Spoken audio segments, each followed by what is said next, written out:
హరే కృష్ణ. అందరికీ నమస్కారం అండి. ఈరోజు మనం భగవద్గీత 3వ అధ్యాయం 9వ శ్లోకం చూద్దాం. యజ్ఞార్థాత్ కర్మణోన్యత్ర లోకోయం కర్మ బంధనః తదర్థం కర్మ కౌంతేయ ముక్త సంగః సమాచర.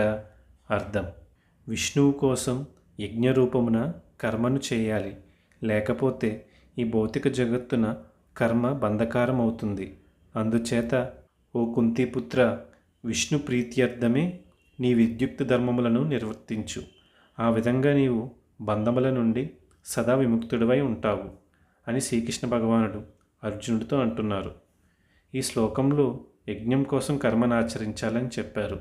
యజ్ఞం ఎల్లప్పుడూ కూడా విష్ణు భగవానుడి ప్రీతి కొరకే చేస్తాము.